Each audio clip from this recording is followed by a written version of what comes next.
میری گاڑی بہت پرانی ہو چکی ہے، اس وجہ سے آئے دن خراب ہوتی رہتی ہے۔ اس دن بھی ایسا ہی ہوا، گاڑی خراب تھی، اس لیے مجھے جیسے ہی تنخواہ ملی میں گاڑی کو اپنے میکینک کے پاس لے گیا۔ مہنگائی اتنی ہے کہ بہت دیکھ بھال کر خرچہ کرنا پڑتا ہے۔ میکینک تو بہت مصروف تھا، اس لیے اس نے گاڑی اپنے ایک شاگرد کے حوالے کر دی اور میرے پاس آ کر آہستہ سے کہا، نجم صاحب، لڑکا نیا ہے لیکن اپنے کام میں ماہر ہے، بہت غریب ہے، اس لیے میں نے کام پر رکھ لیا ہے۔ مجھے تو کام سے دلچسپی تھی، چاہے کوئی بھی کرے۔ لڑکا گاڑی کی مرمت کرنے میں مصروف ہو گیا اور میں کھڑا اس کو دیکھ رہا تھا۔ وہ واقعی بہت مہارت سے کام کر رہا تھا۔ تھوڑی دیر بعد بات چیت شروع ہو گئی۔ وہ بہت غریب تھا، ماں گھروں میں کام کرتی تھی، باپ بیچارہ فالج کا شکار تھا اور کوئی کام نہیں کر سکتا تھا۔ ایک بہن تھی جس کی شادی کرنا تھی، اس کی شادی کے لیے پیسے بھی جمع کرنا تھے۔ میں اس کی باتیں سنتا رہا اور اس پر ترس کھاتا رہا۔ اچانک آواز آئی، اللہ کے نام پر کچھ دے دے بیٹا۔ دیکھا تو ایک فقیرنی تھی جس کا ایک ہاتھ بھی کٹا ہوا تھا۔ میں نے اپنا پرس نکالا، 10 روپے کا نوٹ تلاش کیا لیکن نہیں ملا اور نہ ہی میرے پاس سکے تھے۔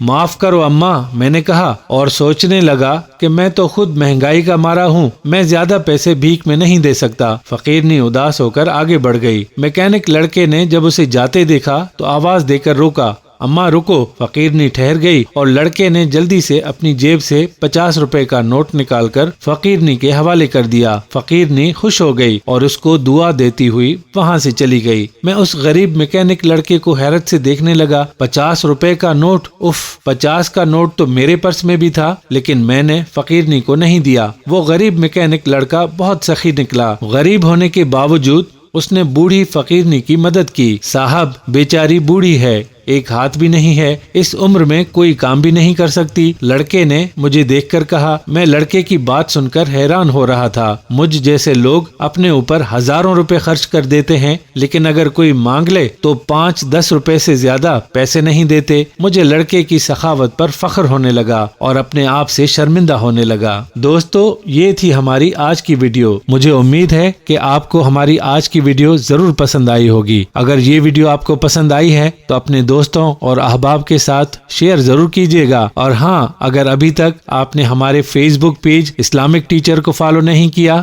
تو ابھی فالو کر لیجیے گا۔ اگلی ویڈیو تک رضوان الحق کو اجازت دیجیے۔ اللہ حافظ۔